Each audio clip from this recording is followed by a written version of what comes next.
Hi, everyone. It is May 22nd, 2024. I hope you're all doing okay. If you are still in your home, good for you. Not doesn't have anything to do with what you have done, just means that you still have your home to sit in, to cook in, to live in. A whole lot don't. Every day, we've got the weather warfare that has ramped up to, well, to a state that I even can't believe. Every day, people are getting destroyed. Weather warfare alone. I have lots of buzzing in my left ear, and it's very annoying. Very annoying. So hello, Kim Blanchard, and Jane Northrup, and Patricia White, and Taylor Noose. Hi. Oracle 11, Christy Hazelwood. And let's start at the beginning. Analog Synth Player, and Stacy and Sandra, hello. And Step Down, and D Moore, and Andrew Cruz, Alicia DeMoss, D Moore, Justin Wynn, Shauna Howard, Julio, Rage Against the Machine.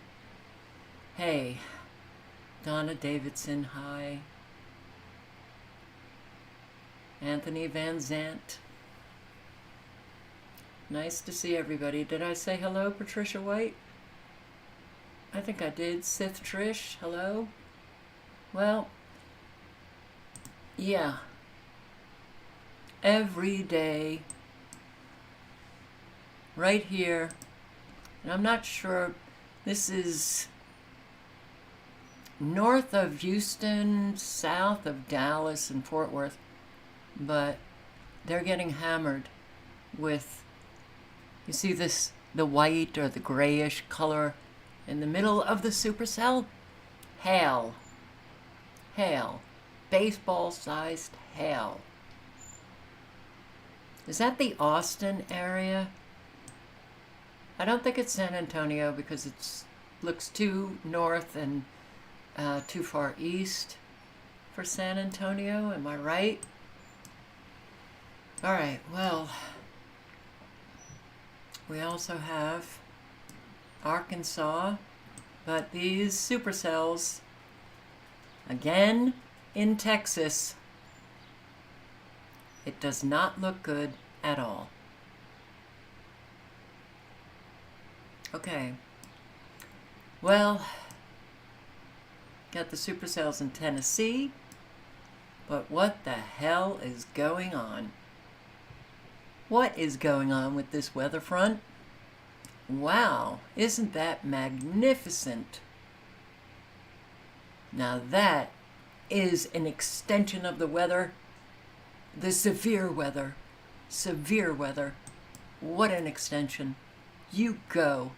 Shoot up your pole in a very defined line. I don't think I've ever seen anything so obvious that man's hand is in this.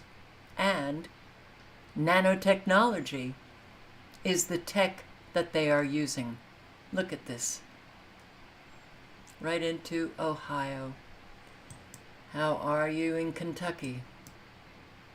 Look at that. Right along the border of the Indiana border with Kentucky, shooting right into Ohio. All I can say is all of you in this path, be alert, be careful, and stay safe.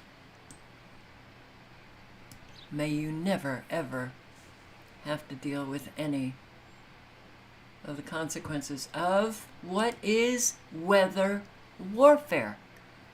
There's no denying it. Sorry. You want a close-up? Look at this. This is College of DuPage, which is showing the frequencies going right through this. You've got the extremely low frequencies. You've got a band of frequencies, the curvature of the frequencies. Not entirely sure. Microwaves. You've got microwaves here. They always hit it at the periphery. And it's not good. Look at this. I just... And then you have another extension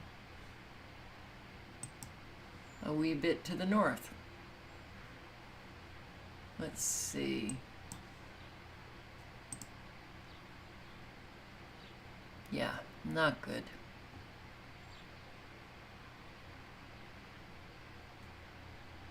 And there was a frequency hit right in the middle here that evaporates a lot of the precipitation that you're looking at right now.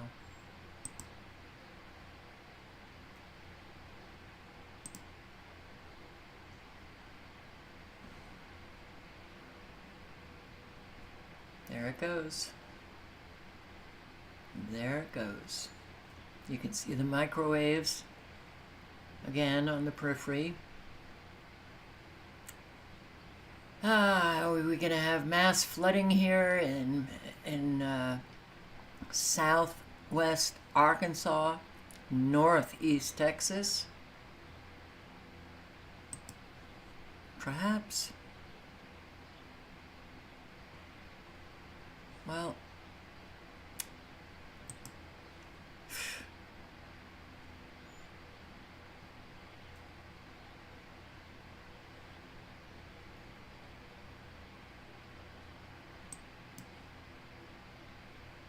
Mississippi says we don't want any more rain. Get rid of it. Okay. I sure do hope that you're all staying safe.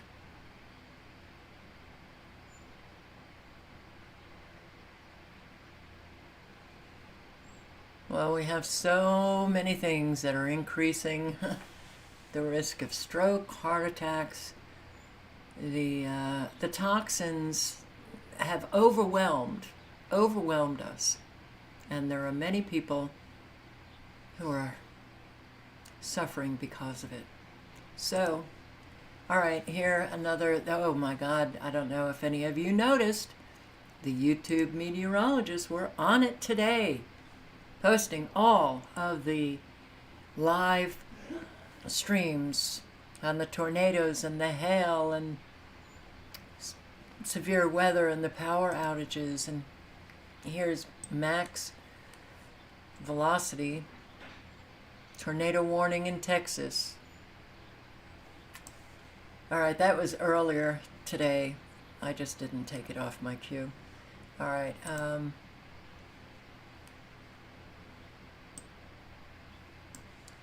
Drone video. I showed what took place in Greenfield, Iowa last night, and I'm going to show it again.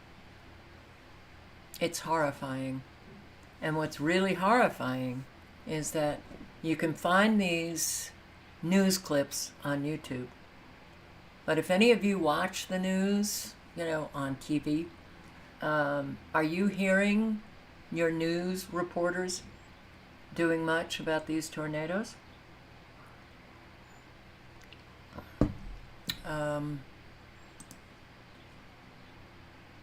They sure would have been all over it, just about a decade ago, but now they're just commonplace.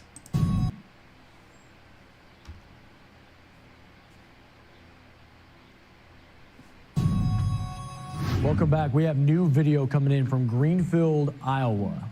This is showing you the extensive damage as this confirmed tornado ripped through. And what you're noticing just to the edge, you see those bobcats that are kind of cleaning up all of the damage there. That was actually the tornado carving its way through. You can see the path of destruction.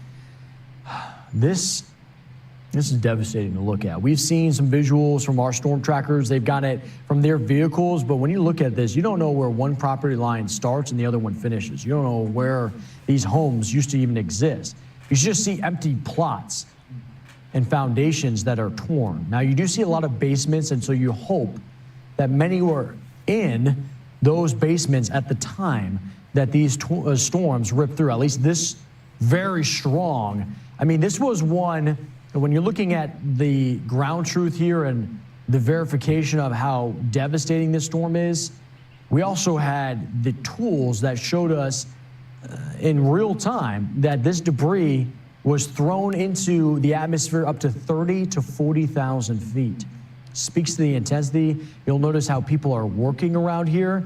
I mean, this was ongoing. And see, right here, this is search and rescue at this point, right? Because you can see that there's a sense of urgency. People are really digging through that rubble, hopefully trying to rescue those that they can hear underneath that, right? Hopefully they are okay. We talked with Brandon and Corey about this event. They couldn't speak to any loss of life. They did talk about how devastating it was, and you could hear the emotion in their voice. I mean, these are experienced, decades of experienced storm trackers, and when you come to a visual, like, nothing prepares you for this, right? When you come to a visual like this, and you can just see the entire community that's out checking in on one another. But I think what you notice is just from whether it's the homes or the trees that are just completely shredded. Notice the trees aren't uprooted. It's just whatever was about 10 feet off the ground was ripped away. And those branches are gone and thrown, right? And it's just, I know that's the least of the concern, right? We're not worried about the trees. I'm just speaking to the intensity of that wind, just literally shredding anything that was in its path. But you also notice the width of this tornado. I mean, which is a signature of man's hand, because tornadoes are very narrow. This goes out now towards the field there, and you can see that it enters more of a remote area.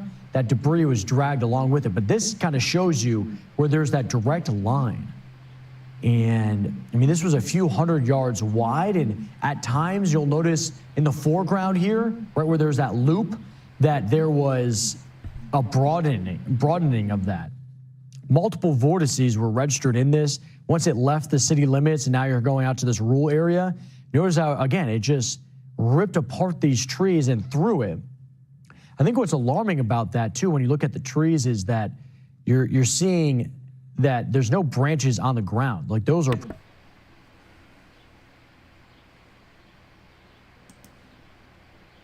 So, you're in your home, you're sitting in a comfortable chair, maybe having some dinner, having some coffee.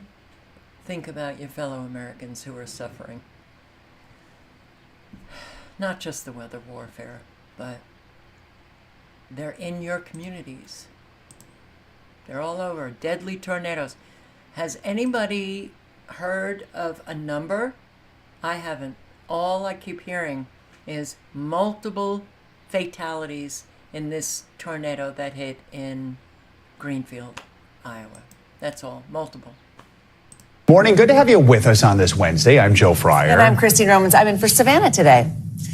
All right, let's begin this morning with this direct hit in Iowa of these storms. Another round of severe weather threatening a large section of the country. Today, 44 million people from central Texas to upstate New York are at risk of storms. Now, this deadly outbreak of tornadoes we've seen in recent weeks continued Tuesday with 20 reports of tornadoes in Iowa, as well as one in Wisconsin.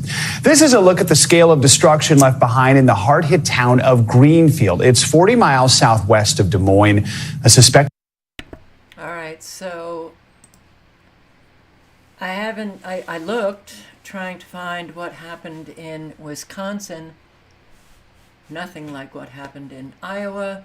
I think Michigan was okay.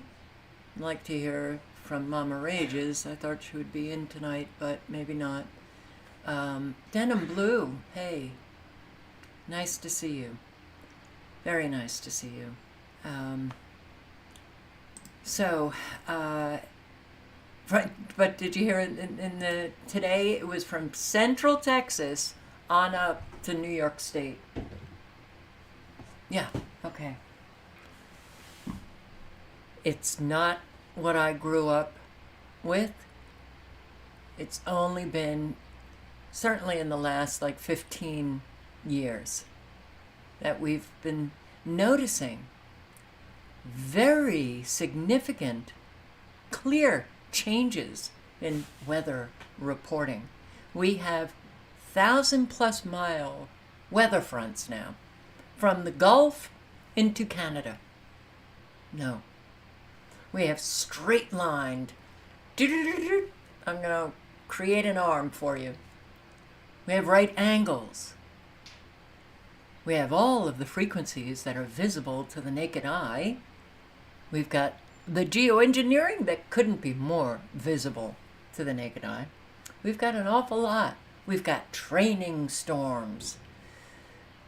But what's become very obvious in the last couple of years, but certainly this year, day after day after day after day, we're seeing people lose their homes, their businesses. Hello. Weather warfare. All you need to do is just do a little bit of research. How about it? That's what adults do. They check things out. Yeah. Tornadoes cause destruction in Iowa.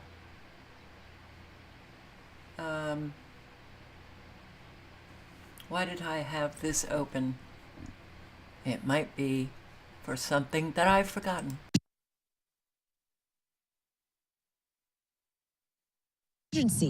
So this is a difficult situation, guys. And again, something that we're just now trying to get our eyes on for the first time on the ground this morning. Our hope is that we'll get in here momentarily, and next time we speak, we'll give you a much better, not only visual as to the devastation here, but again, a much better understanding as to what we're dealing with here and what really central Iowa is going to be reeling with for the next several days, weeks, and months to come.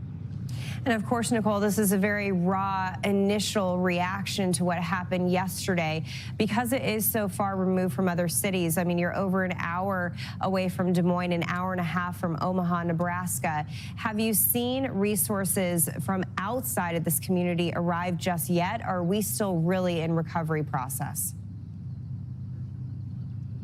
I think we're still at the beginning stages of recovery, Britta. I mean, again, you had this curfew in place, so I think state troopers wanted to limit as many people as possible from coming into this town. And I also assume that they want to have some control over how many trucks and cars come in. Of course, a lot of that will be bringing in necessary resources, but they've got to do it in an organized manner when you're dealing with damage and destruction to the level that we're seeing. All right, I'm going to put the link in if you want to listen to this, because I think in the very beginning, they're talking about how, you know, this was a very small rural town, and, well, you have these people out in the outskirts, and the first responders aren't getting to them. That's another thing that I'm hearing. These news broadcasters talking about how, well, when these storms hit in areas where it's difficult to get to,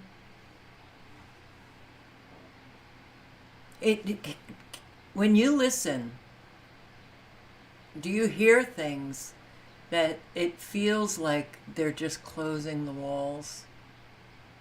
You know, now we're hearing how mobile homes. No, don't be in a mobile home during a tornado.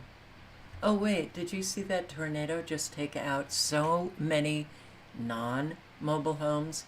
Okay.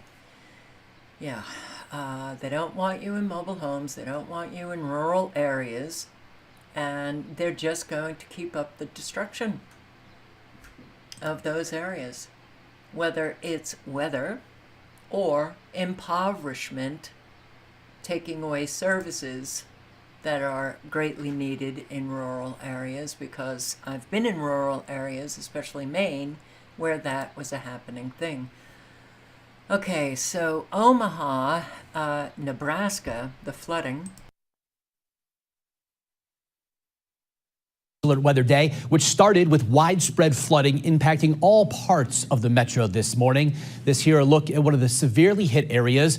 How about this? 216th and Maple. That should sound familiar. That's the Ramblewood neighborhood. The tornado, or the neighborhood, I should say, that took a direct hit from the tornado a little more than 3 weeks ago. The flooding resulted in police having to block off the intersection as a few cars could be seen stalled and partially submerged. Meanwhile, video here shows more of the aftermath of the flash flooding. Here's a look at Saddle Creek Road in Davenport, where 2 cars were stalled out. Unfortunately, this is an area always hard hit when we get torrential rain. This was after the water subsided. Omaha police were on scene until all those cars were able to be towed. Afternoon, it, though, has since been dropped.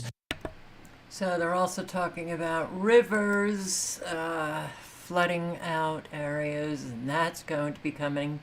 Storms topple trees, knock out power across Chicago area. Walked around to the front of the car, and it doesn't look like there's any substantial damage, maybe some scratches, stuff like that. But this tree limb is actually blocking traffic largely right here in this roadway. Now, we're seeing scenes like this all across the greater Chicago area following damage reports in northwest suburban Elgin, where a tree toppled over onto 2 people because of the intense winds. This was on South Road. The Kane County Sheriff's Office says fortunately those 2 people went to the hospital with non-life-threatening injuries. In Round Lake Beach, a large tree limb smashed through the roof of a home on Ferndale Drive. The Round Lake Beach Fire Department used a ladder truck to help remove part of the limb and cover the damaged roof. All of a sudden, we heard like a bang upstairs on the roof, and we basically heard it the second time again, and there was like a really loud bang coming from the roof, and a tree went through the upstairs floor. And in Every day. So, all right, good to see you, Mama Rages. How is Wisconsin? I looked earlier today, didn't see much destruction. There was a little. I'm sorry, Wisconsin. Why am I? Sorry, Mama. You're Michigan. You ain't Wisconsin. Okay, but it's good to see you. And hello, T. Lamb and L. And thank you, you guys. Well, I'm not going to do that. So, storm damage reported across southern Wisconsin. Damage is being reported across southern Wisconsin. The videos and pictures next to us were taken by some of you. This is a quick video taken by Mary in Spring Green, and you can see the rain blowing sideways as tree branches are pulled down by those extremely powerful winds. And over in Verona, Alan sent us this video. You can see hail is just coming down. There have been reports of hail in several places like Cobb, Platteville, and Argyle. Also reports of downed trees. This is just on the border between Madison and Middleton on Black Hawk Road and North Pleasant View Road. 27 News' Grace Alge is headed to that area now and will bring us a live report in just a couple of minutes.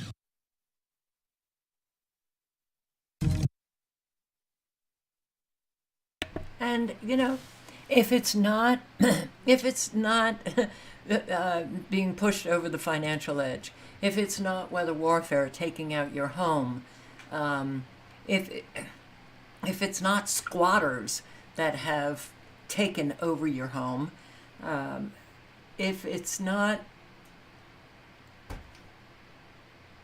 rent skyrocketing that is leaving people on the streets, then you have people, so many people, who are dealing with problems that are not theirs, of their making, someone else is making, but nobody will take responsibility for the problems, which means the problems just continue and continue to cause a real burden for the homeowners.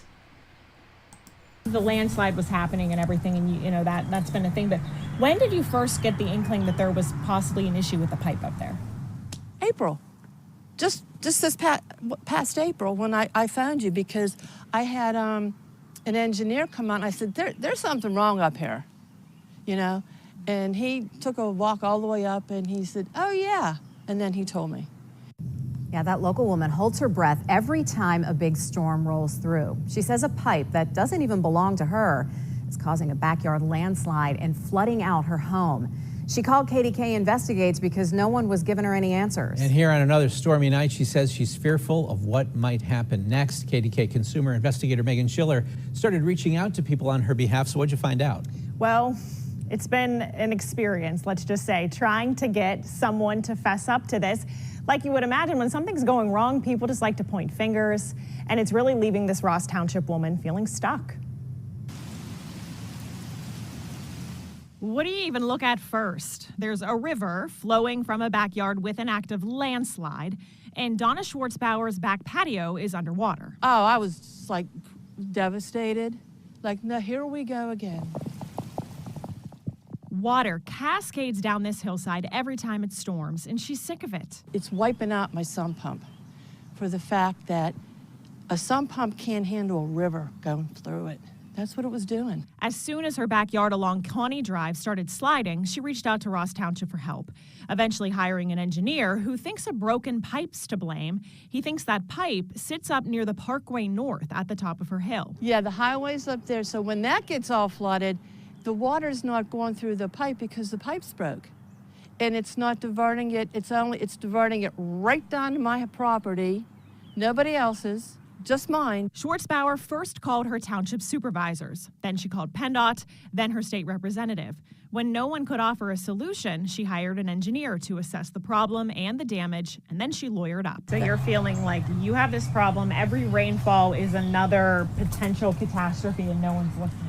It's causing me major health issues, financial issues, and it's going to keep continuing until somebody fixes that. KDK Investigates started making phone calls, and Ross Township responded first, saying the Township of Ross has been notified by counsel for this individual of her intent to sue the township. The Township of Ross does not comment on any potential or pending litigation involving the Township of Ross. Then PennDOT said the same thing, quote, I am told that we are being sued by this property owner, therefore we cannot comment on this issue. Her state rep, Emily Kincaid, tells KDKA she plans to also reach out in hopes of solving this without the need for costly lawsuits. I just want it fixed, and I can't keep waiting. It's been 2 months. Somebody come out and fix this. It belongs to somebody, not the man in the moon.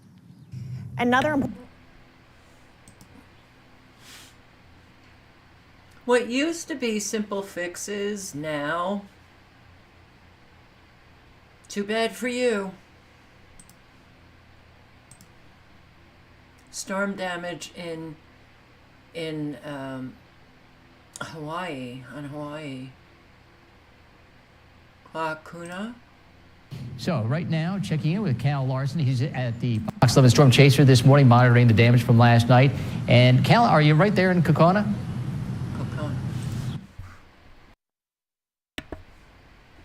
Maybe I shouldn't have spoken so soon. Let's just see. WLUK.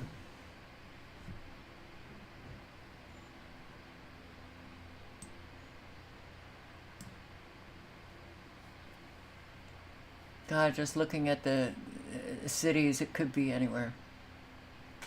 Okay, anybody know where this is?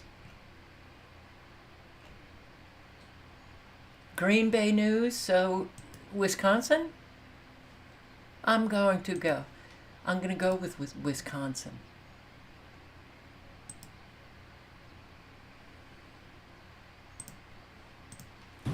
Yeah, Pete, good morning. We showed you guys some trees, some smaller trees, some limbs, some power lines down earlier. Well, let's take a look at this.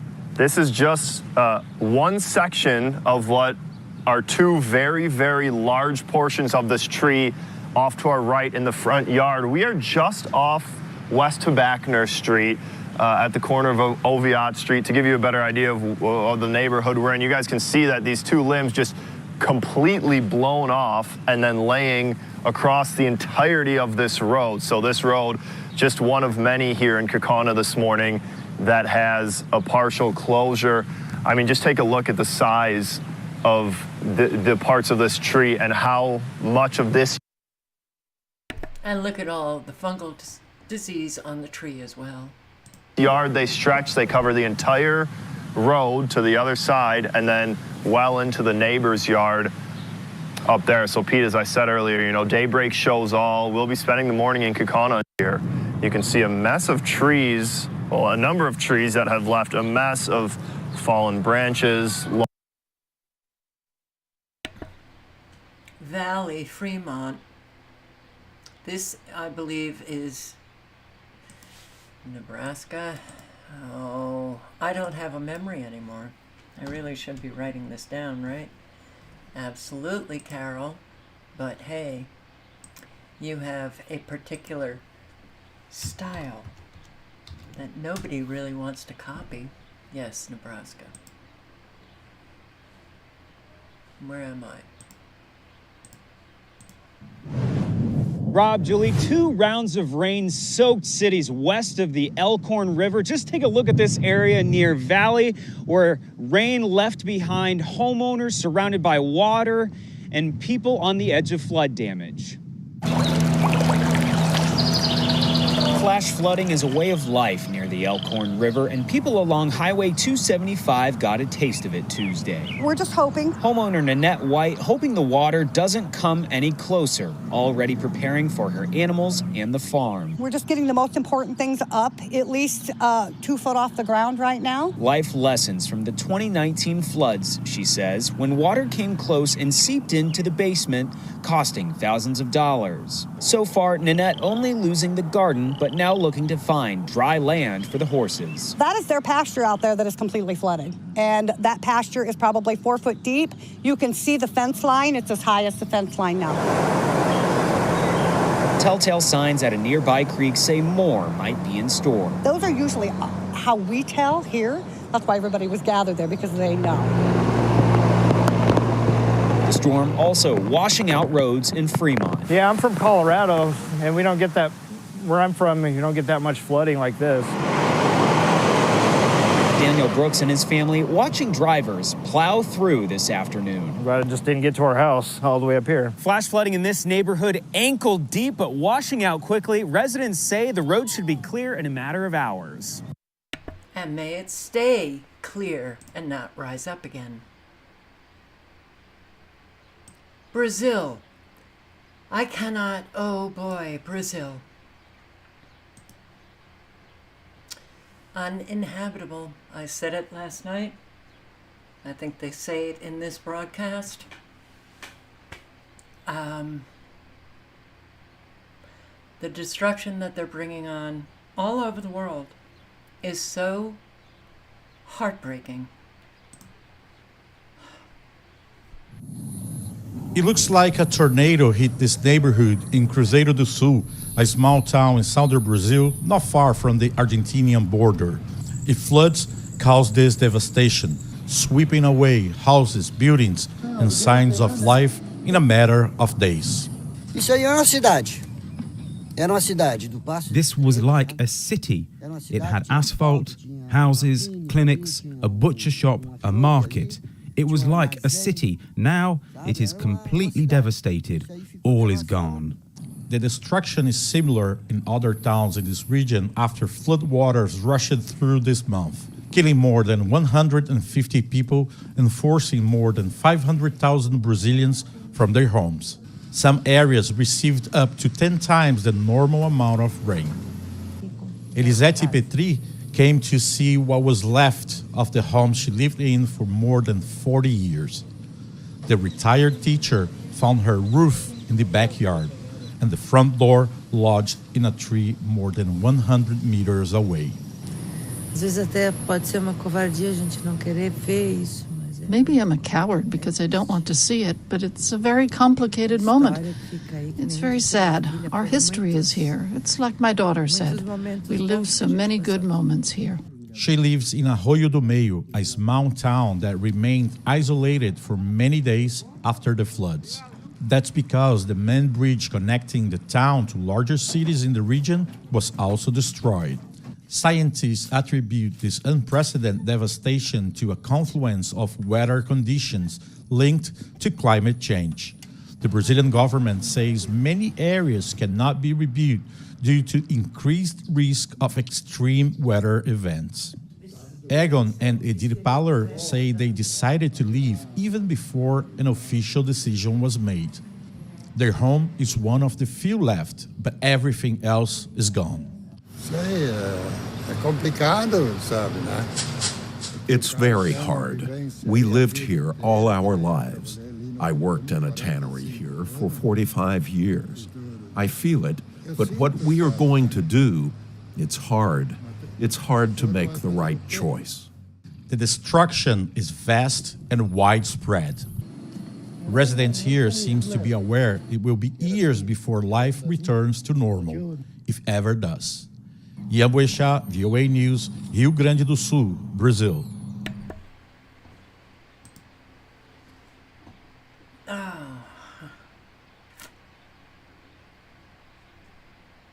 What happens to the people who have no one at their back?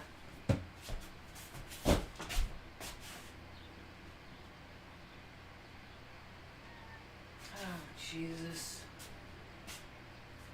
Oh, man. Oh, God. Hang on, guys. I'm sorry.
Bookend just brought in a ground squirrel.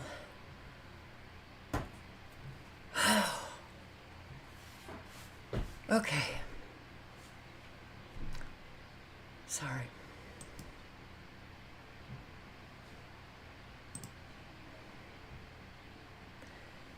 And explosions, apartment complexes, homes. We've got an awful lot going on every day now. Yeah, that's right, Steve. It's been nearly 12 hours since that explosion happened, and you can hear and see that crews are still out here boarding up all of this damage. This fence just being put up within these past few hours. As you can see, it's just a total mess out here. People, though, saying that they are thankful that no one was seriously injured in all this. The cause, though, still under investigation, but people living here say they have their own suspicions saying that they've been smelling gas for days.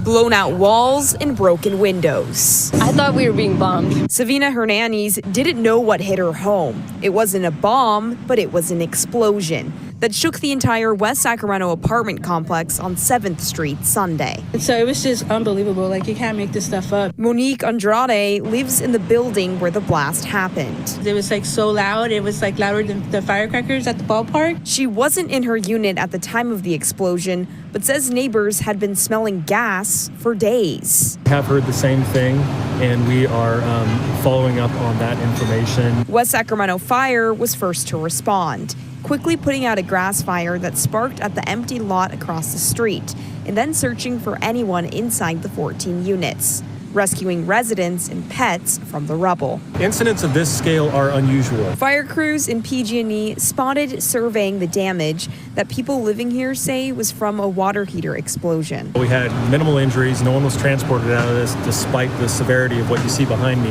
Imagine like sleeping and then boom, you wake up and all of a sudden you're now like homeless. You have no home to go to. Red Cross workers called in to help, but the property's management giving us no answer for what accommodations they are offering the 34 people who no longer have a home at the low-income housing complex.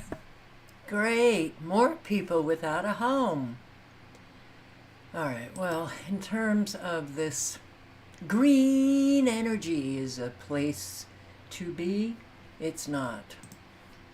It's sad when you see just these solar projects when you are flying around the country and these massive solar farms that are popping up, and they absolutely are a blight on the landscape. And if you love the Australian landscape, and who doesn't, well, except possibly greenies, because they never get out to the country. Why would you want to destroy this beautiful scenery with things like solar farms or wind farms? Well, a scenic vista used to be regarded as part of the environment. Apparently now it isn't. We have ridges covered in these wind turbines. We have prime agricultural land in valleys covered by solar panels. And what we don't hear from the Greens is the long-term effects of the pollution. For example, solar panels leak out cadmium telluride. They leak out lead. These go into the soils. That's left there. It doesn't leach out.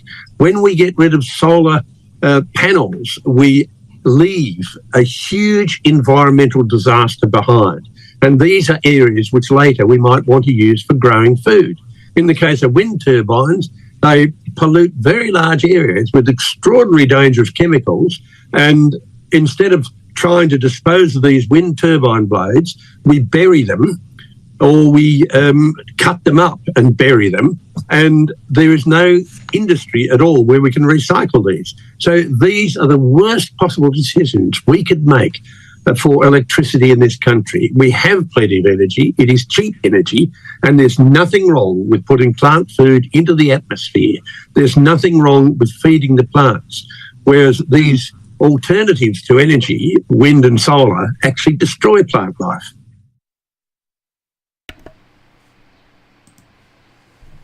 But I guess either people just don't want to know, or they don't know, but they don't care. What they are doing to all of us is they are so enslaving all of us. Just a few people, a few sick people. Ugh. I see people talking about food and how it's tasting different, and it's poison. Our food has been thoroughly taken over. And it's interesting because since I've been back, almost every day I have, my stomach is upset. I found a place to buy fresh eggs. I can't eat commercial eggs anymore. Doesn't matter if they're Carol's, you know, the free range. Doesn't matter. It does something to me, and it makes me feel very uncomfortable after eating commercial eggs. Very heavy, very tired. I'm not quite sure what is going on. Of course, my diet is so not. I've given up. But that's what, go here, there, and everywhere, and you just can't get the foods that you used to eat, and forget about it. But I had a banana today. I'm looking at this thing, and it has no seeds whatsoever.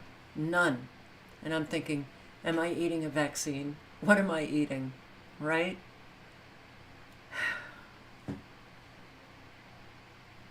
I don't know what I'm eating anymore.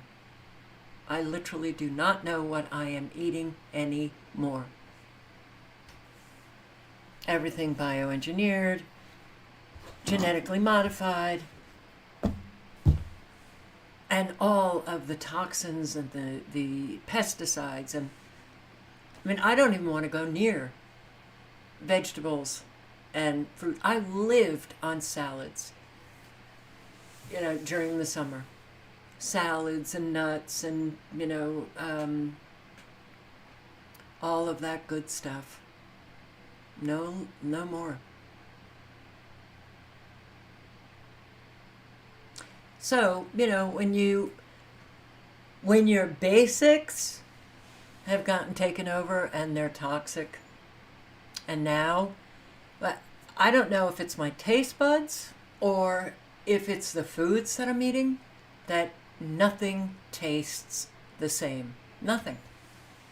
Now, it might have to do with my taste buds. I don't know. But it's very upsetting. You know, we need food to keep good health. It's impossible now. That's how far gone we are. You know, you can have your gardens, and I hope, you know, anybody who can do it, you're doing it. Get some fresh vegetables. Plant some strawberries. Do something. I don't know about that. Mexico banned GMOs. I'd have to look into that because that's not what I've been hearing.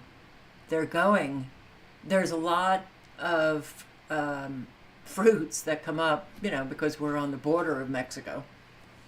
And I have a better feeling of the Mexican vegetables and fruits than I do Dole. But I think Mexico has also caved. Their foods are not as toxic. You know, they haven't been thoroughly taken over. But they do have genetically modified foods.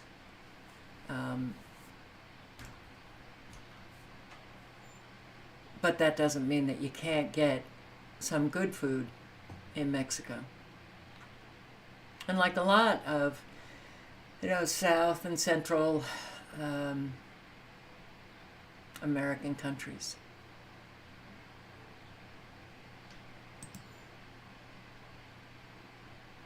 So everything that we're doing is in the wrong direction. All right, let's just look at the migrant situation for a little bit.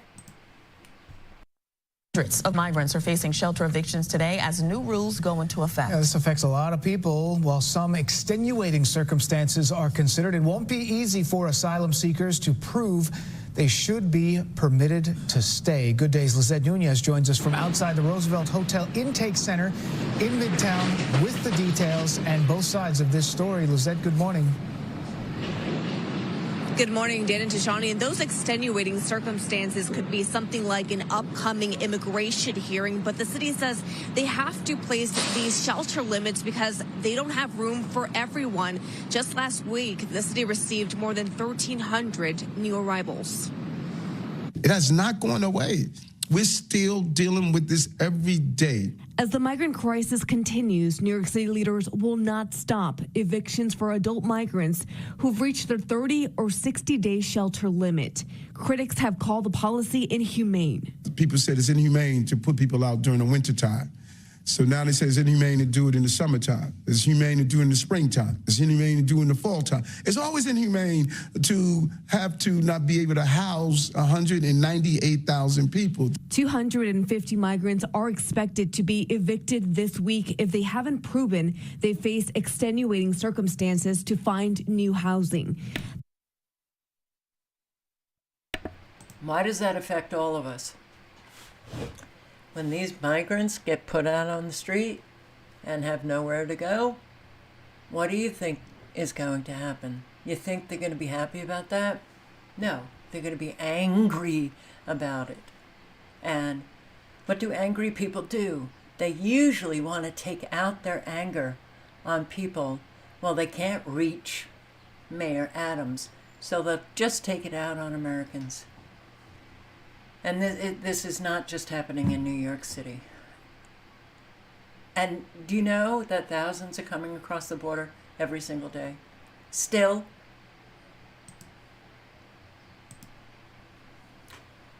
Yeah, Yorkshire Rose, which I will link below to her video.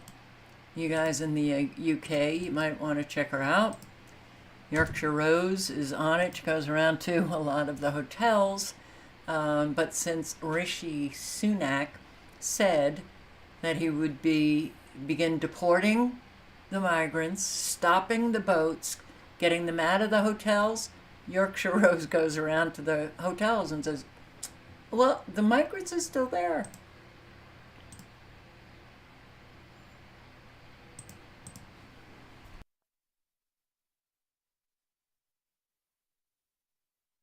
Airport Hotel, Britannia Country Park Hotel, which is set in beautiful grounds. I've just here to check if the Britannia Country Club Hotel is still housing the asylum seekers. Now looking at the bikes here, I would say it was the Afghan refugees with the children's bikes. These are not normally migrant hotels when they have families and children in them. I'm just really surprised that we've still got the Afghan refugees in our hotels from so long ago. So looking here, it looks like the Britannia Country Club Hotel is still closed to the public. So if you're thinking of coming to Manchester Airport, don't book in the Britannia Country Club. You might be able to get in the Stanley Hotel now. That did seem to be empty, but maybe just they're getting it ready for the next influx of migrants, as there's so many coming over today. We're only just into May, and we've already had 10,000 undocumented illegal migrants come over the channel at Dover. All undocumented. So how do they identify these people? If they're undocumented, they can't trace their fingerprints. What do?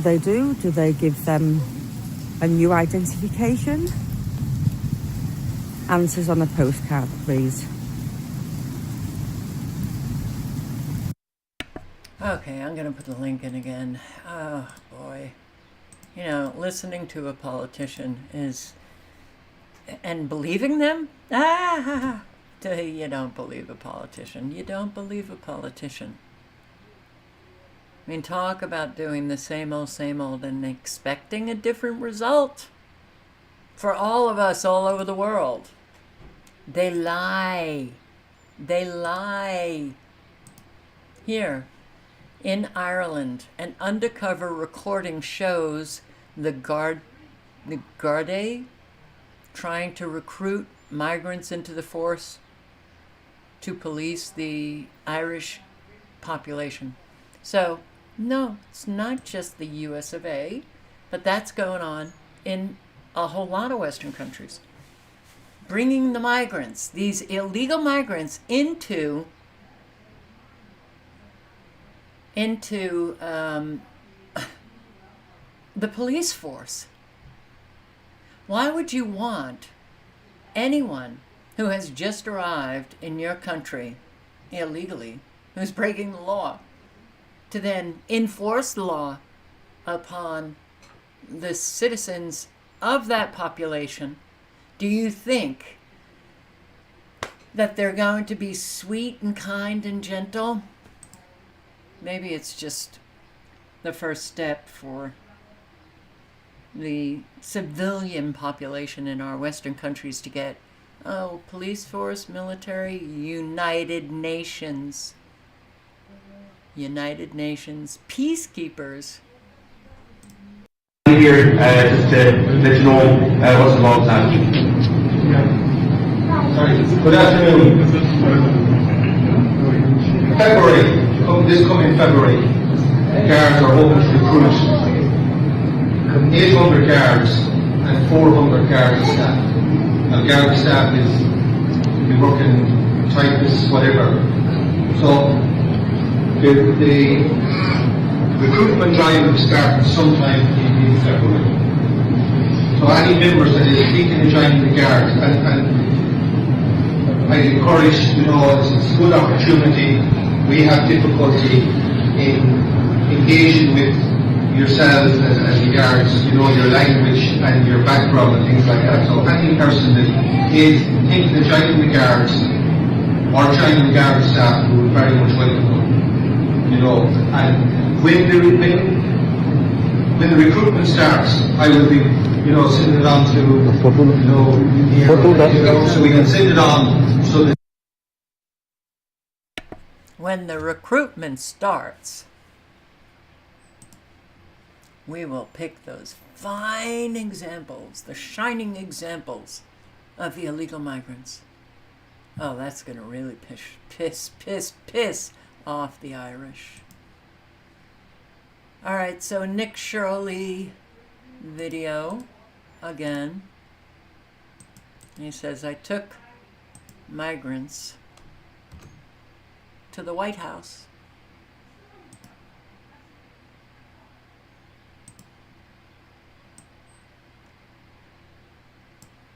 Joe Biden, Joe Biden, Joe Biden, Joe Biden. Queremos ver a Joe Biden.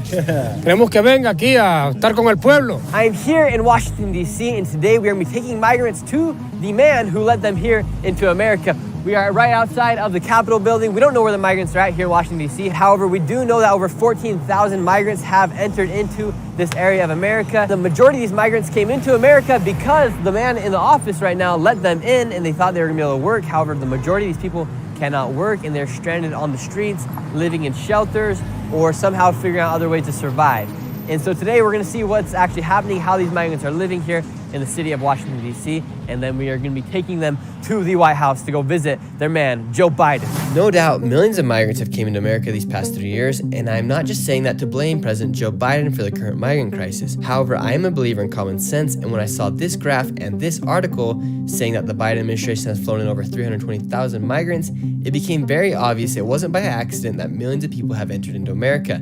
I've spoken with thousands of migrants, and typically each migrant is grateful to be in America. However, very few of them have working permits, leaving them to live in government-funded shelters and waiting months and some even years for a working permit. So I met up with fellow YouTuber Brandon Buckingham to rent a U-Haul and find migrants in Washington, D.C. to take to the White House, with a goal of speaking with Joe Biden. Come on, man. A lot of people say there's a secret agenda going on with the migrant crisis. What do you think this agenda could potentially be? Well, if America is bringing over a large amount of migrants and promising something that they're not, making good on, then I guess their only motivation could be to try to sway elections in some regard. We want to talk to Joe Biden. We're trying to talk to Joe Biden today. To find migrants to take to the White House, we went to a migrant shelter that was once an addiction treatment center, but has now been turned into a migrant shelter. It looks more like a hospital than it does a hotel or a shelter. We're gonna go try to talk to some people here. It does not look like a place where you would want to be sleeping and living like a hotel. However, because there's so many people that have came into America and specifically into Washington, D.C., they've had to convert buildings just like this and use it for people to live in. ¿Cuánto tiempo lleva usted aquí en los Estados Unidos? Llevo 8 meses. 8 meses. ¿Y pasaste por la frontera y todo? También, sí. ¿Cuánto tiempo uno puede quedarse ahí? Según lo que lo dejen a uno. ¿Es gratis para quedarse ahí también? Sí, es gratis. ¿Y le dan comida? Nos dan la comida y la dormida. ¿Y la dormida? ¿Y reciben algunos beneficios como tarjetas con dinero? Pues en veces le dan, a veces no, cuando usted hace actividades. What would be your message to Joe Biden? No, Joe Biden, pues conmigo, gracias a Dios, ha sido agradecido con él. Íbamos a invitarle para ir a la casa del presidente con nosotros, pero parece que está ocupado ahora. And with hopes of finding migrants to take to the White House, we entered into the shelter. However, we were kicked out by security. Since we can't get anyone to talk here and we just got kicked out, we're going to go over to Home Depot and see if we can find some migrants that we can take to the White House to go and try to meet Joe Biden. And right away, we were approached by a group of migrants who were all looking for work that day. Queríamos llevarles para ir a la casa de Blanca, a la casa del presidente Joe Biden, y vamos a tratar de hablar con el presidente Joe Biden. Lo que él hizo para los migrantes es muy amable, ¿cierto? A dejar a todos los migrantes a entrar. Así que vamos a mostrarlo como muchas gracias. Sí, pero le falta también ayudar a los que ya estaban aquí y no lo ha hecho. Tienen 20 años de tener, tienen familia, estar aquí y no lo ha hecho. Podemos ir a Joe y decir, darnos... Claro que sí. Ya, vamos a ponerlo en papel. Ya, usted venga con nosotros. ¿Quién quiere venir? Who wants to come? Levanta la mano si quiere venir. Yo. Que han llegado hace poco solo. Pero ya, no puede... No puede... You can't drink and work at the same time. No puede tomar y trabajar al mismo tiempo. Está vacía. Ya, vacía. No drinking and working. We don't pay for that here. Los que vienen, vamos. Vamos. Yeah, right now we're doing $20 per person and we're paying for their lunch. All right. ¿Listo? ¿De dónde eres? Del Salvador. ¿De Ucrania? No, Honduras. De Honduras. Dominicano. We paid each migrant and they had all agreed to come to the White House to visit Joe Biden. Now the group of migrants with us ranged from 20 years in America all the way to 3 months. We got 10 people in here and they're all ready to go to the White House. ¿Todos están listos para ir a hablar con el presidente Joe Biden? Yes. ¿Y qué quiere decir a Joe Biden? Muchas cosas hay que decirle porque él está demasiado flojo. Listen, let me tell you. I don't understand the politics, but let me tell you something. Joe Biden, you're supposed to stay more strong what's going on because he got a lot of problems outside. You're not making benefit for us. You have to take both sides. Now Joe Biden only taking the one side. He got a lot of problems inside the city, inside the American. I don't know what's going on. Nobody. He got a lot of shit going up. At least. That's all right. We don't know what's going on either. The link is in the chat. You can watch the full video or the last 9 minutes. Yeah, we don't know what's going on. I mean, you get people like this. Just to put a fine point on it right now, for the 4.7 million Americans who have received this debt relief, the average, as you said at the start of this visit, was $35,000 their relief has been for. So I guess why don't those individuals who didn't receive $35,000 in debt cancellation deserve a $35,000 check from other Americans for what other means they would want to use it?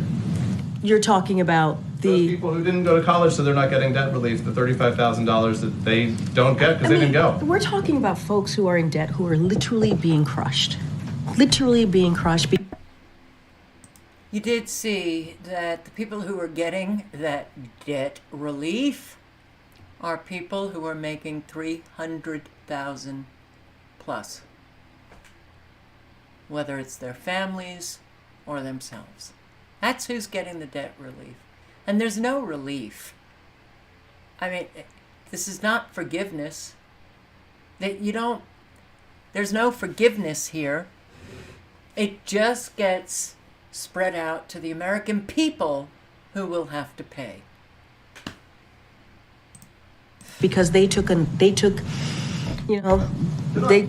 being crushed. financially. Okay, is that okay with you? Okay, but I know, but crushed financially, and so they're trying to get. And what about the seniors who are crushed financially? What about American families that are crushed financially? What about all of us who have been crushed financially? You don't just single out one particular group of people and then just, you don't have to pay. Let all of the other people who have been crushed financially pay. That's what's happening. Get their lives back on track, right? They're trying to Lives back on track, right? I hope I had my mic on for what I just said. It is so outrageous. Sickening what is happening. Just to put a fine point on it right now, for the 4.7 million Americans who have received this debt relief, the average, as you said at the start of this visit, was $35,000 their relief has been for. So I guess why don't those individuals who didn't receive $35,000 in debt cancellation deserve a $35,000 check from other Americans for what other means they would want to use it? Yeah, because all of them have not been crushed. We found out all of the people who are making $300,000+, they're crushed. Oh my God.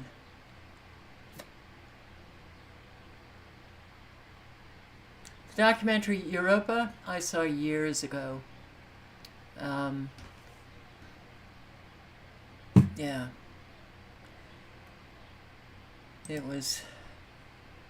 It's a hard watch. And all of the very effed up people who are screwing things up for other people. It's not just our politicians or mainstream media that's bringing us down. We're doing a fabulous job taking down one another with our lies, with our scamming, with our stealing, with our drama. Yay, American! USA, USA, USA. Joining us, I'm Sharice Gibson. And I'm Katie Moore. Tonight, a St. John Parish man is in jail after the sheriff says he burned down his ex-wife's daycare center. The daycare operator said last week her fire left her heartbroken and confused. As Paul Murphy reports, the fire also left the parents of 85 kids suddenly looking for childcare. Teachers, parents, and students gathered outside what's left of the Little Harvard Learning Academy in Laplace. The former St. Joan of Arc Catholic Church burned to the ground late Thursday night. Timothy Charles Jr., the ex-husband of daycare operator Brianna Hayes, is now accused of intentionally setting the fire. When I thought it was Mother Nature, it was hurtful, but when I found out it was him, it hurt more, because that's like one of the people who is the close. There's nothing I thought that I could have did that hurtful to somebody for them to hurt me in that way. Sheriff Trigg says that Charles was determined to burn down the daycare and that he tried not once, but twice to do so. He came and lit the fire and he left. What happened was that night, that Thursday night, the weather was very bad. That fire was put out by the weather. He then came back a second time and then lit the fire and was successful. Lakeisha Colvin's 2 children attended Little Harvard. It's not just a daycare, it's like a school, and we all became family here. And I brought them over here, to look at it, and they shed tears, so they're really gonna miss this place. Come here, Tuda. Hayes is hoping to reopen the daycare at a temporary location as soon as possible. I have staff without jobs. I have parents without anywhere to send kids that still need to work. I have parents that's actually off today because they don't know where to send a kid. Everyone in the community will be here to support her every step of the way. She's not alone in this. We're going to help her get through it. Charles. Yeah. There are some community members that understand the value and the importance of coming together and making things right. Disgruntled worker kills 2 and injures 3 in Chester. In Philadelphia, oh boy, disgruntled. Maybe we should think of a different word for these disgruntled employees that shoot up people in the workplace. Maybe disgruntled doesn't quite capture the violence. Now. A chaotic scene in Chester. People running from their workplace while a disgruntled employee took out a gun and started shooting his colleagues. Emergency vehicles, police cars going up and down my street. They stopped and I'm like, that's awful close. We heard a couple shots. I came out, seen people running, and I noticed that another person was shot down. I asked the guy, I was like, is he shot? And he was like, yes. And that's about it. All I know is after that, the cops swarmed the block. People running for their lives from a person they used to call a teammate. And now, 2 people are dead. We have 2 individuals who unfortunately have lost their life just by showing up at work today. Another 3 are hospitalized as the community reels from the tragedy. It's real sad. I pray for the family. It's a sad day.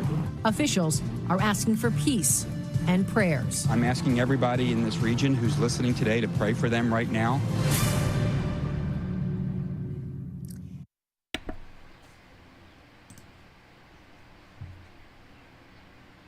Just giving you examples. This is a daily occurrence. Now, I don't know how much you take in on a daily basis of what is happening all over our country, but I actually take in far less than I ever did, and still, I'm like, holy shit. At least, oh, this is the same. A woman's body found wrapped in plastic bags in closet of Hanford home. I can't believe I can't remember. ABC 30. Oh man, I am losing my memory. Okay, California. Starts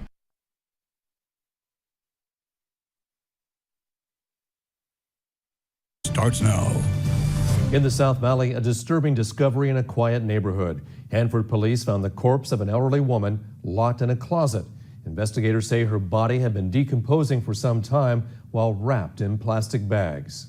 Thanks for joining us tonight for Action News Live at 5. I'm Warren Armstrong. And I'm Graciela Moreno. We have learned a suspect is now facing charges, including murder and elder abuse. The victim was found Friday at home on Encore Drive near 11th Avenue after a neighbor requested a welfare check.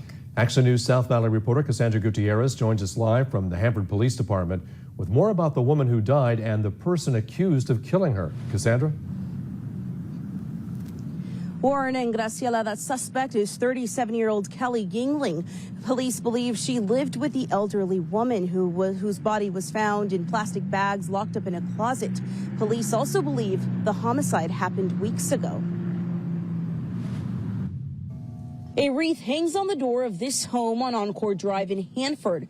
Below it, a note from what appears to be a concerned friend. One neighbor who did not want to be identified said they had not seen the elderly woman who lives here in weeks. The windows were all closed up, a few boxes, and then we saw a couple letters on the door, so from her, I don't know, friends or something that haven't seen her. So there's a few people that were concerned about her whereabouts. One neighbor called the police on Friday for a welfare check, and when officers entered the home, they found a body locked in a closet. The victim was an elderly female, and the body was starting to decompose. She was wrapped in plastic bags, and that led us to believe that this was not of natural causes. Police say an autopsy Monday showed signs of strangulation. During the investigation, detectives interviewed 37-year-old Kelly Yingling, who also lives in the victim's home. She was already in custody at the Kings County Jail for a pursuit on May 2nd and unrelated warrants. Investigators say Yingling made statements implicating herself in the murder, and they arrested her on a homicide charge. Very shocking. Too close to home, if you will. I mean, there's a lot of violence in the world, but that's really really close. Residents say this is a quiet neighborhood, but police have been at this home in the past. They say there were arguments among family members. One neighbor says the homeowner was among the first people to live in this area. She was very quiet, very, I would say introverted, but she would come out and ask us, me, the neighbors, for help, you know, and rides to the store and rides to a doctor's office. Police say they are waiting on DNA test results before officially identifying the victim.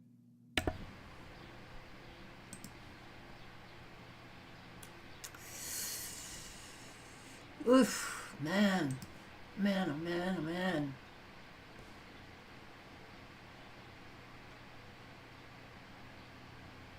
I can't. I just can't fathom. I can't. You try to like imagine doing some of the things that people do, and you just can't. I mean, you want to talk not valuing life at all? Whoa.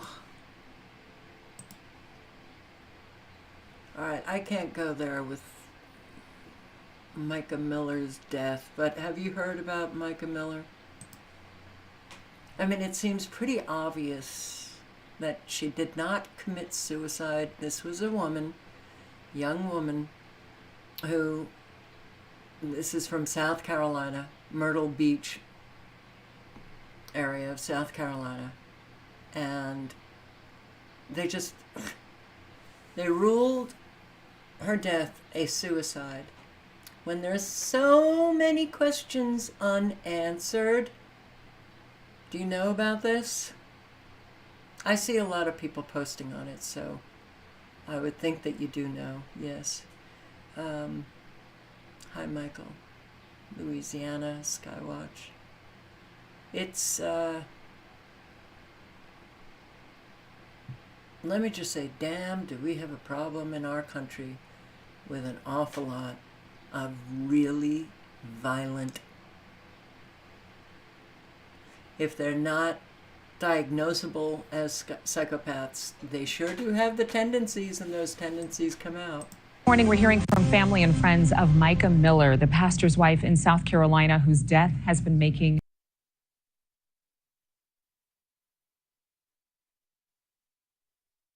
national headlines. Miller's body found in a North Carolina state park. Authorities say she died of a self-inflicted gunshot wound. Her family and friends tell News Nation they do not believe that she died by suicide. They say they have video to prove it. Investigative correspondent Rich McHugh has the exclusive details. Good morning, Adrian. The case of Micah Miller here in Myrtle Beach has so many unanswered questions, but the video you're about to see raises even more questions for Micah Miller's family. Deep inside Lumber River State Park, after an extensive hike and through a stretch of knee-deep water, is this desolate backcountry where authorities say Micah Miller took her own life.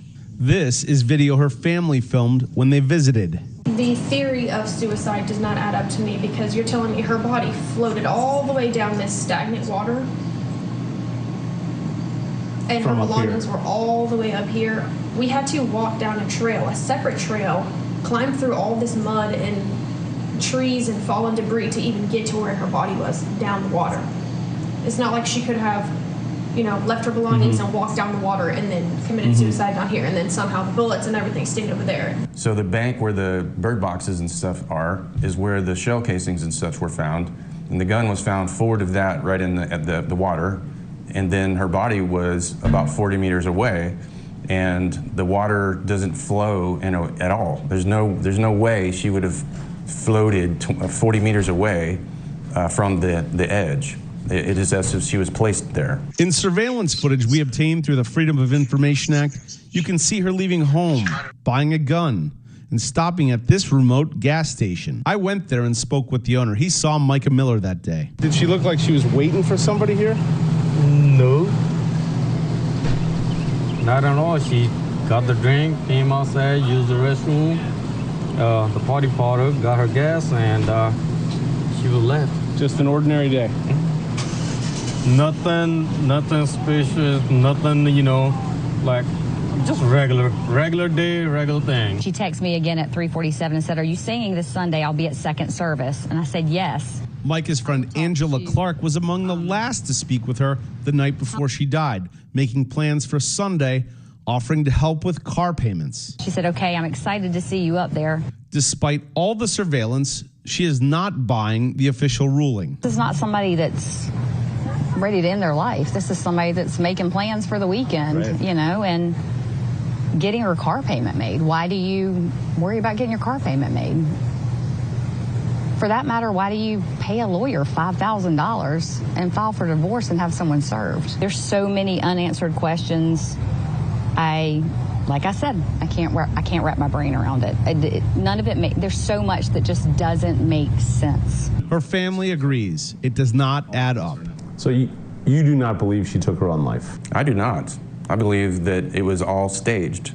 I believe that the whole thing was premeditated. It's all part of why the family hopes that the FBI is taking a deep look into this case. Adrian? Thanks for. Well, she had filed for divorce, and that a woman goes in to buy a gun in South Carolina is... No, I learned it's not evidence of anything, but that she had filed for divorce and then she's buying a gun. I would think, husband, she's got to watch out, she's got to be protected. But women in South Carolina, they don't think anything. Let's just say they're very different. They have a very different mentality towards guns than the Northeasterner. I was kind of like wowed by it when I first got to South Carolina. But yeah, I mean, it does not sound like this woman killed herself. And the pastor actually had the Sunday service, and at the end of the service, he tells the parishioners that Micah is gone. At the end, and he shows up and he does that, and that's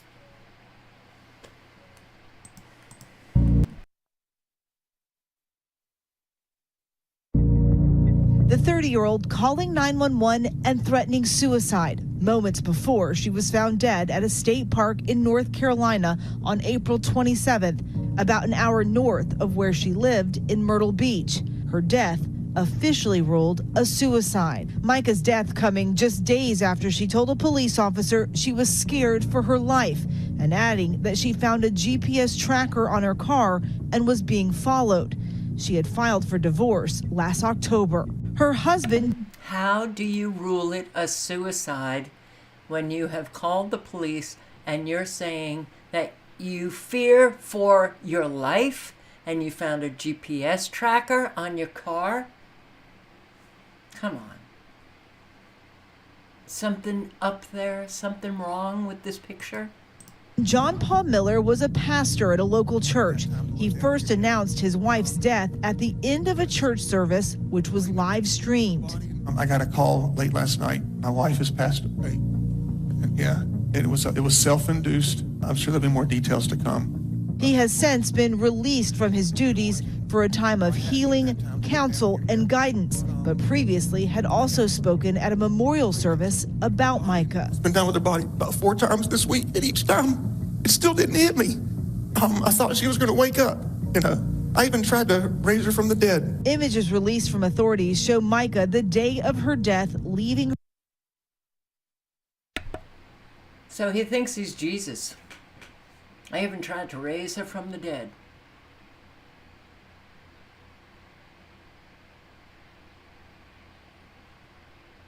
Well, no. A piece of paper doesn't mean anything if somebody wants to kill you. Doesn't stop them. But really, I even tried to raise her from the dead. Does that mean that he found her?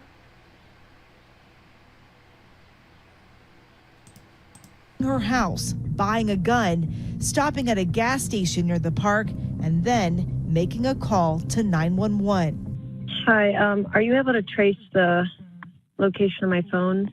Micah posting shortly before her death, please share this with anyone struggling with leaving a dangerous situation. God hates divorce because it hurts people. But does abuse hurt people? How do you think God feels about that? And this was her last Facebook post. When terrible, terrible, terrible things happen to you, y'all know what I'm talking about. RPF, rest in peace face. Miller telling ABC News he didn't have anything to do with his wife's death. He never abused her, and he took care of her as best he could.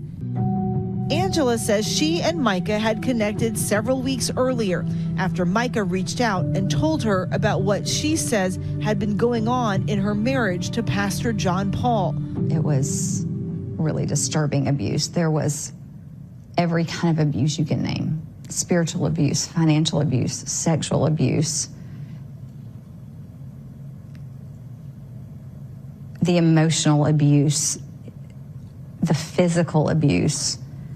I couldn't wrap my head around it. Angela says it seemed that Micah was getting her life back on track after separating from John Paul. You could see some light coming back into her eyes, and she was in the Word, she was in the Scripture, she was getting counseling, she was doing all the right things, and I saw an excitement in her. Angela says that excitement made it so hard for her to process, even after visiting the state park where Micah's body was found. It was an extremely heavy feeling walking that path. All I could think was, gosh, what was she thinking in these moments? For Micah's family, they say they are grateful for everything everyone has done to help, adding that they are aware of the FBI's involvement but have no personal knowledge of the nature of any FBI investigation and therefore no comment. As the search for answers. Oh my God. Oh my God.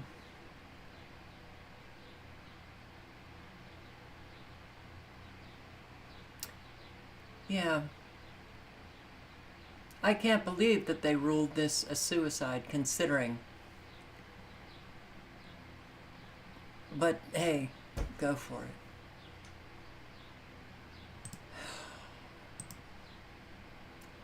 I like this woman. I just came across her video today. The upgrade. This economy sucks. And I only listened to, I don't know, 7 minutes of a 15-minute video. But she says a lot of good stuff. So I want to share it with you.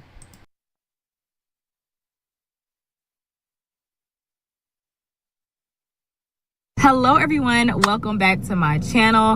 In today's video, we are going to be talking about the economy. Really how bad the economy is right now. This is going to be a rant style video, which is pretty much me saying that I'm going to be complaining. So I just wanted to give you all a heads up on that. Complaining is pretty much my favorite hobby. I love to complain. I feel like more people need to do it because I feel like it's okay to see that there's a problem and you don't necessarily know the solution. That's pretty much what complaining is to me. I know that you all have no... There's nothing wrong with complaining. For some reason, there are certain things that have been socially engineered, kind of flipped, like blame. In the early 80s, if you used the word blame, you were like, oh my God, how could you blame someone? Well, we used to blame people for things that they did that were wrong. And suddenly you couldn't blame anybody. You couldn't hold anybody accountable. Because you were the bad person if you did that. It's the same with a complaint. You're making a complaint. Now, I'm not talking about, chronic, persistent complaining about the same thing. Neither is she. But for some reason, when people are having difficulty, and it doesn't matter what the difficulty is. When they express themselves, there's so many people who get on them. You're just a complainer. That's all you do is complain. You know, what is that about? You know, you just can't listen to anything that you don't like hearing. So you just want to shut people up. It's wrong. Notice the changes in the economy. Everything is so expensive nowadays. It's crazy. I really just wanted to have a conversation. So feel free to leave your complaints down in the comments below. This is a safe space. I wanted to mention something that... Yeah, safe space. You can express yourself. You can complain. You can say whatever is on your mind in terms of what you're going through personally. I'm not talking about, oh, you're going to leave racist comments. You're going to leave anti-Semitic comments. No, I'm not talking about that. But you know what I'm talking about. And people, you know, this is one of the reasons why we live in a lying society. Because an awful lot of people are afraid to speak the truth. Well, you need to speak the truth. That's the only possible way that we can put ourselves in a good direction of mental health. You need to speak your truth. And hopefully you won't be judged, you won't be ridiculed, you won't be, you know, as what people do. You know, God, we're so used to, how are you? Fine. How are you? Fine. Okay, thank you. Bye. Love you, gotta go.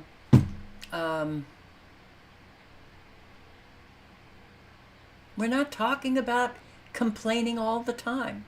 So don't even bring it there. I even said that. But it's also, there's a lot of people who have an awful lot inside them.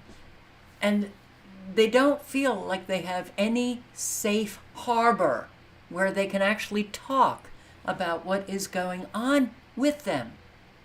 And an awful lot of those people end up getting stressed and they explode.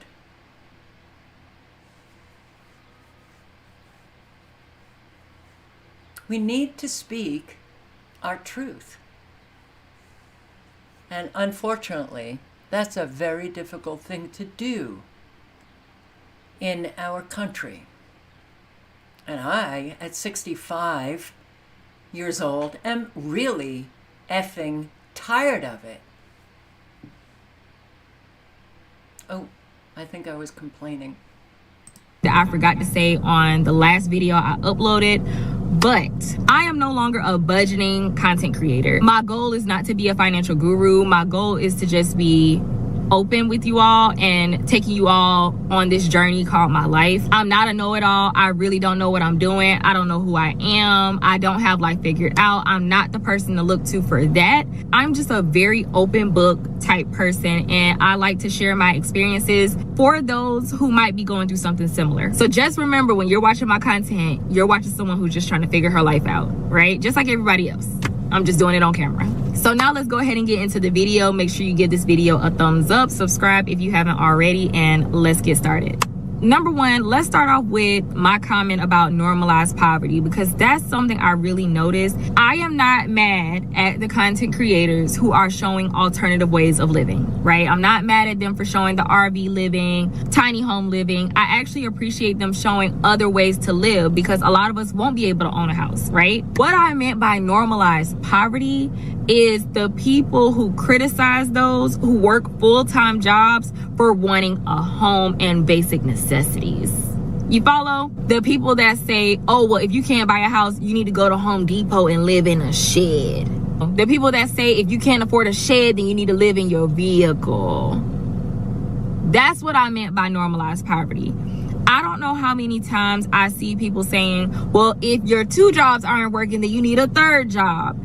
No, they don't. They shouldn't. The issue is the economy, not the people. If people are working jobs, they should have enough to own a home. A home is not a luxury. At least it shouldn't be a luxury. We're not saying mansion, we're saying a house. And these people get attacked when they're upset that they can't afford a house because they're just supposed to live in an RV. I know y'all don't like to hear it, but an RV is a vehicle. Bingo. So when I was living in the motorhome, I got a lot of judgment from people that I wasn't grateful, that no place will ever make me happy. First of all, you really do need to understand someone's life experiences before you spew stuff like that. All right, but a motorhome is not a home. There's a reason why they were vacation vehicles, because it might be fun to take a motor home for a week, drive around somewhere, and it's a week. It's not a permanent residence. So for an awful lot of people who are now stuck living in these, you have to understand they're not living in a home, and an awful lot may have a whole lot of problems doing it.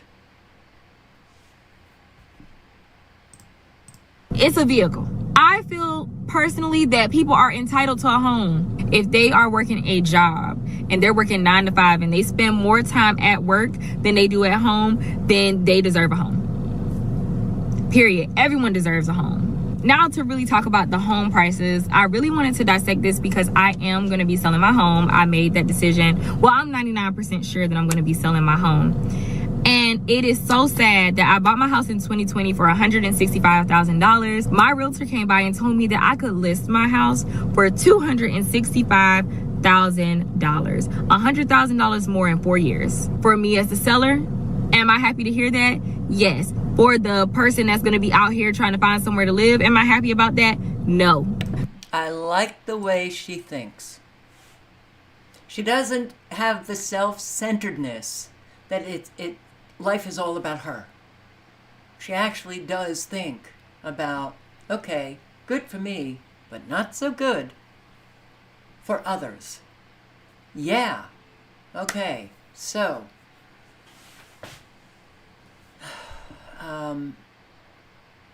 I like that thinking. That's a very good way of thinking. So it's good until it's not good. And I live low-key in the ghetto. So the fact that I couldn't even get approved for my house had I bought this year is, you get what I'm saying? It's just ridiculous.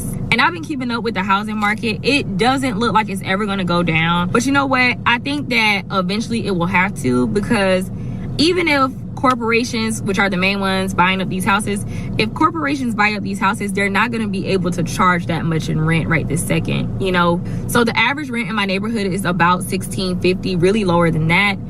And so if someone was to buy this house, they could only rent it out for about $1,700, even with a lot of renovations. That's actually what happened to my neighbor who bought their house for Airbnb. The Airbnb business slowed down and they're renting it out, but they're not renting it out for probably as much as the mortgage, because they bought that house for almost $300,000 in 2022 when the market was crazy, right? Okay, so that's where I kind of disagree. I agree with her with what she just said for now. For now. But things are going to change fast. And there's going to be an awful lot of these homes that the rent is going to skyrocket. Right? And a whole lot of people are not going to be able to afford even to rent. They don't care. They want people dead. That's what I think a lot of people miss. Are you saying you want a good tent, or you want an RV to live in?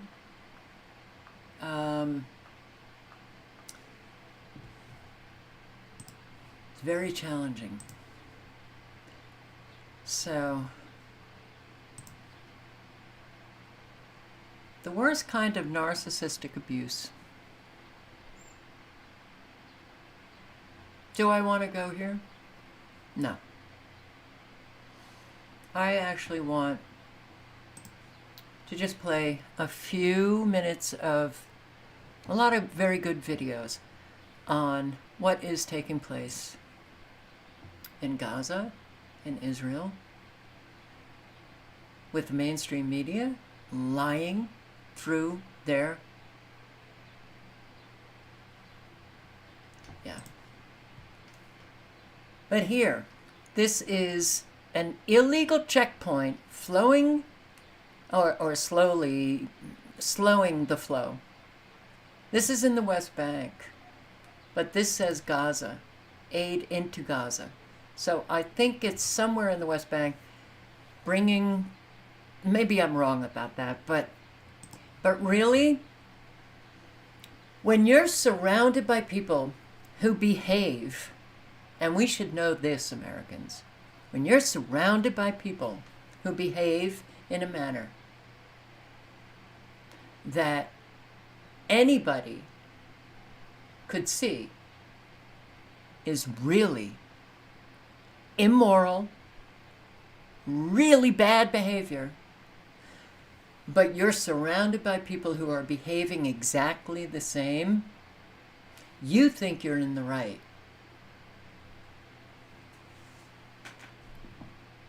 And I learned that observing my own friends. Those liberal, educated Democrats who were, well, most of them quite well off.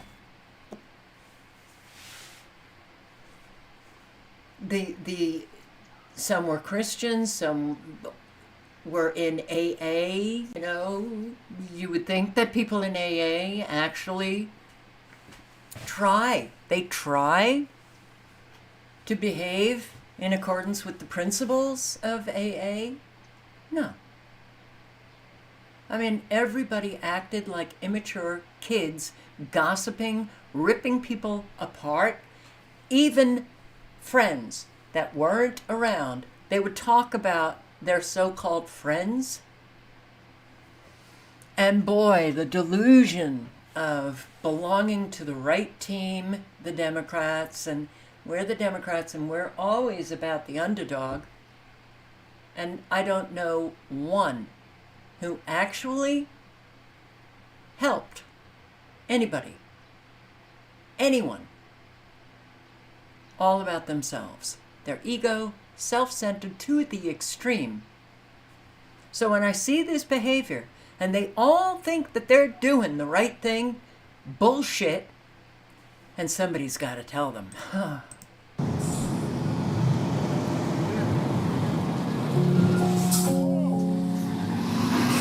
So what they're trying to do is block trucks like this, you can see this kid running, and demand the ID of the drivers. That's how they know whether they're delivering aid or not. But obviously that's not at all illegal. The police are just down the hill.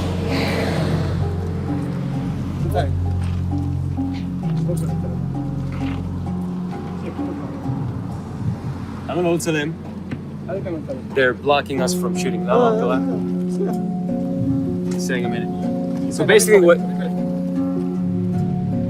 one of the ways that they get intelligence is by asking soldiers like the one in the car behind us to give them information. And so that's how they know where the convoys are going, when they're going, whether they'll be at junctions like this one.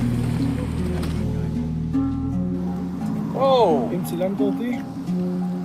Easy. What's with... You did not take a picture of you. You're coming in with a masked face, that's very scary. No, I did not see you. But you came and you... No. Face, no? No face. No? No face. What is this? This is the camera. Right down here, they just put that boulder, put that boulder right in front of the wheels to block it. Do you have a right to ask them for documents? We just ask him from where you go, and then give. Okay. How many trucks have you stopped today? Today, because the police will stop 01. So what you're seeing here is that these youth, mostly teenagers, have basically established an extrajudicial checkpoint. They're blocking these trucks, demanding IDs of the drivers to know whether they are Jews or Palestinians. And if they're Palestinians, they stop the trucks because they think they might be carrying aid to Gaza. אני מתריע בפניכם שבמידה ולא תפזרו את המחאה פה, המחאה פה היא לא חוקית ואנחנו רשאים להשתמש גם בכוח בשביל לפזר אתכם. You know, your friends can really bring you down. They can keep you low. If you have difficulty lifting people up, people will bring you down. Got to get away from bad people. And there's a lot of them out there. You know, they think they're good. Ugh, yeah. Really? What's the demonstration? You'll know them by their fruits.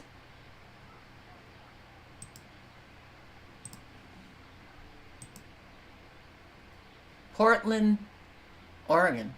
Portland nurse volunteering, stuck in Rafah. All right, tonight with Israeli operations in Gaza ongoing, a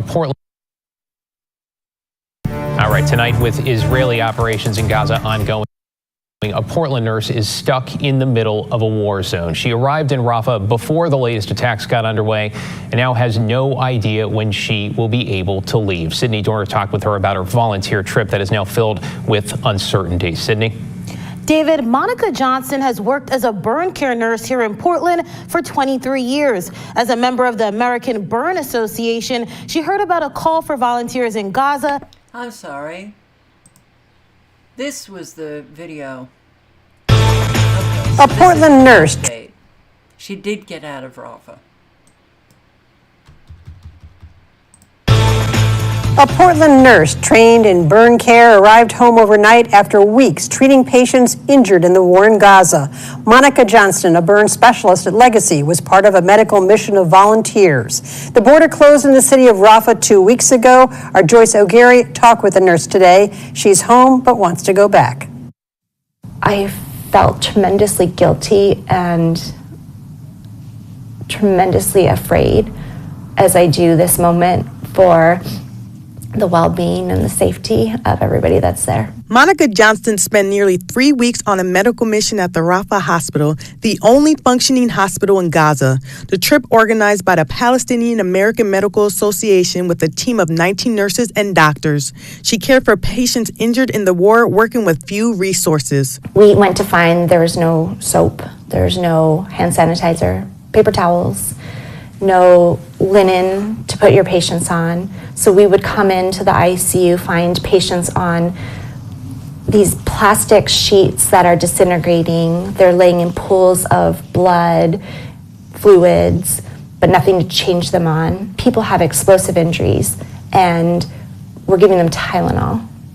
We're giving them ibuprofen for an arm that's been blown off or burns to 30% of their body. Monica tells me her team brought 300 bags of supplies with them. Still not enough.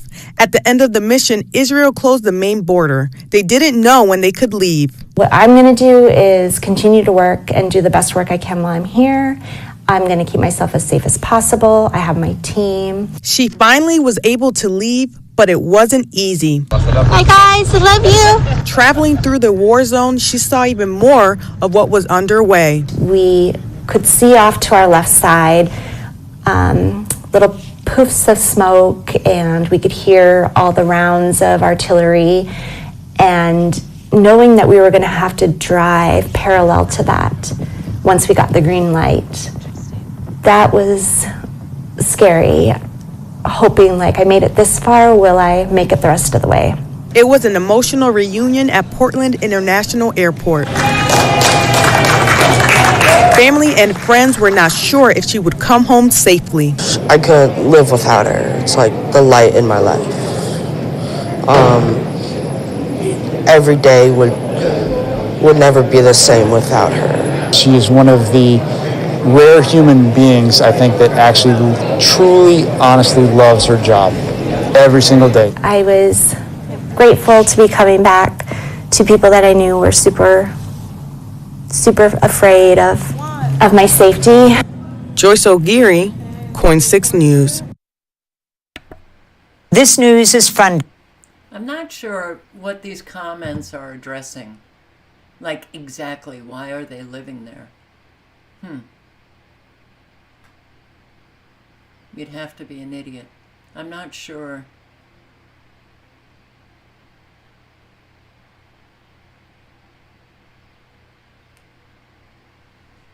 There's an awful lot of people who have their reasons for living where they're living.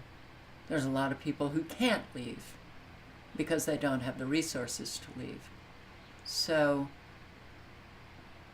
it doesn't matter, I guess,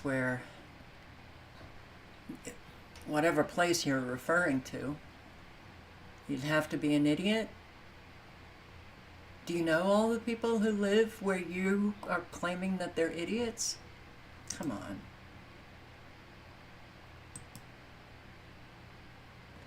So, the great democracy Israel is proving itself to not be that, to be a tyranny. It doesn't want information out. Now it's the AP. So they raided Al Jazeera's office in Israel.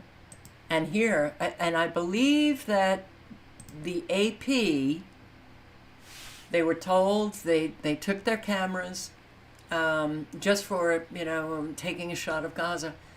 But then a couple of hours later, they returned the cameras and said, okay, fine, you can film it. But Israel, it presents itself as this free country. And there's an awful lot of Israelis that do not feel free.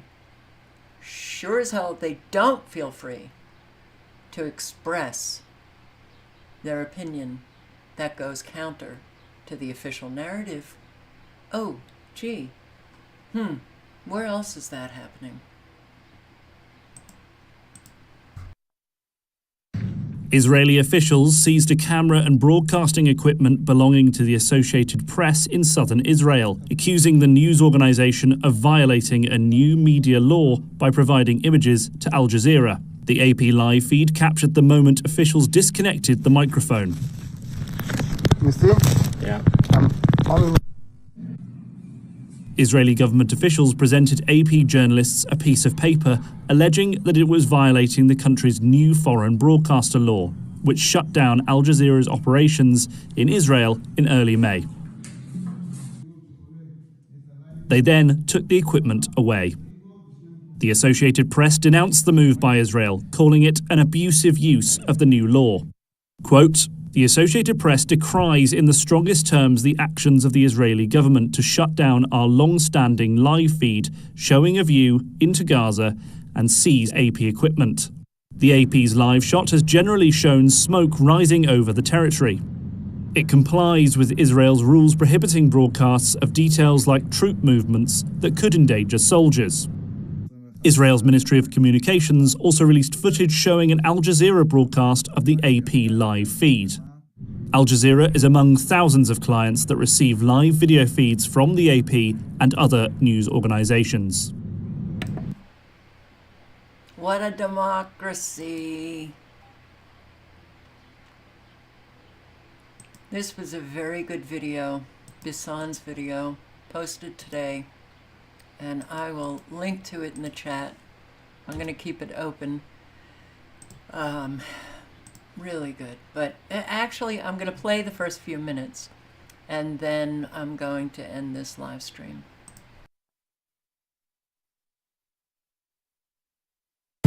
Who's going to repair this? Who's going to rebuild this, huh? Have you ever seen destruction like this, even in the end of the world movies? No, we have never seen anything like this, and I mean, who's gonna repair this? Who's gonna rebuild this, huh? Israeli army dropped leaflets since the 2nd of May until now to the people living in Rafah, telling people that Khan Yunis is a safe area. people are returning and building tents, as you see here, and they're returning after the withdrawal of the Israeli forces, but it's not safe. Look there. Do you see these women carrying bags with their children? People are trying to find anything from their homes. Look there. Reading the paper.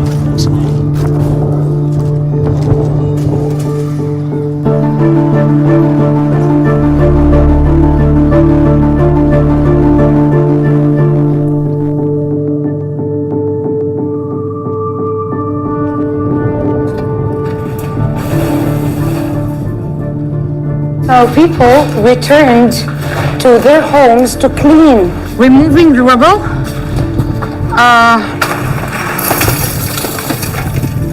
and cleaning some rooms so they have somewhere to sleep in. They're grateful that they have ceilings, but look at that. It is destroyed. The home is without colors. I mean, look, this is the kitchen. I did not realize that this is the kitchen. This is the living room, and it's now opened to the whole city. سلامات. شو اسمك انت؟ حمدان. تعالي حمدان. ورجيني ايديك. رجليك. وعيك. ليش هيك مبهدل؟ بنشتغل. تشتغلوا بتنظفوا؟ بننظف عشان نقعد فيه. شو رايك في الدار؟ شو صاير فيه؟ السقف عشان نشوف الأوف السمك. فاتحين لكم في السقف فتحة؟ هني أم فقر استشهد أبوي. واستشهد؟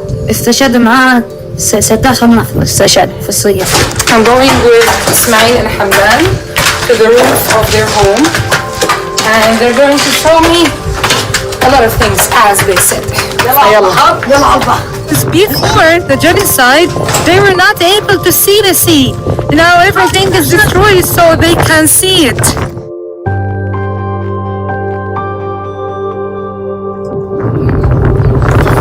هاي حركة يعني فيها كورة نفرح. هاي القناص كان قاعد. ايش صار؟ القناص قاعد طلعي. القناص كان قاعد هان؟ كان بطق على الناس. ايش لاقى القناص؟ ايش لقيت وراه؟ هاي رصاص. هاي شوف.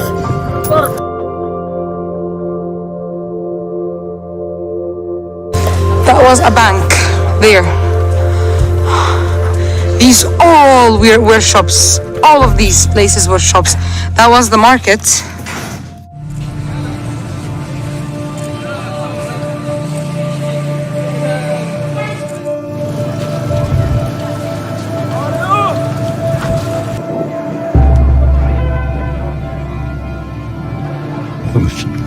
Look at this.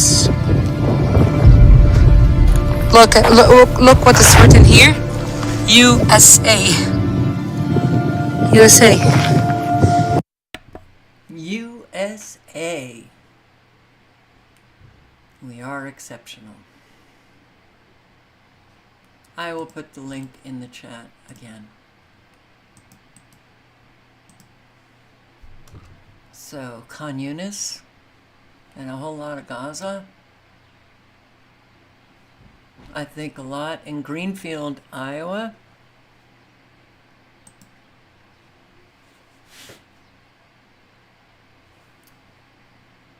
You look at the destruction of the weather warfare, you look at the destruction of war, but it's not a war.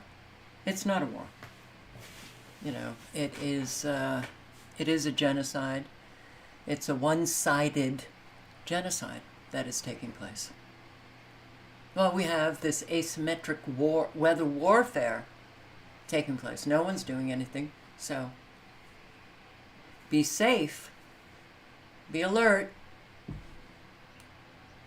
check your radar several times a day. Oh wow.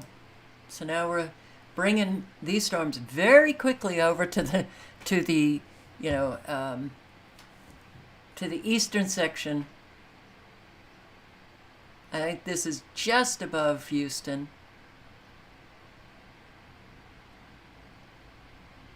you're getting hit over and over and over again. Northern Louisiana, supercells. Well, I just really hope that all of you look at this. This is, it is so a signature of nanotechnology as far as I'm concerned. But it's an obvious, this isn't Mother Nature. Hello, it's not Mother Nature. Something else is happening in our fabulous atmosphere. All right, so stay safe, everybody. Do what you can in your communities to help people out. Yeah. And live honestly and speak honestly. And on that note, thank you for showing up. I hope to see you tomorrow night. And good night and good luck. Stay safe. Ciao.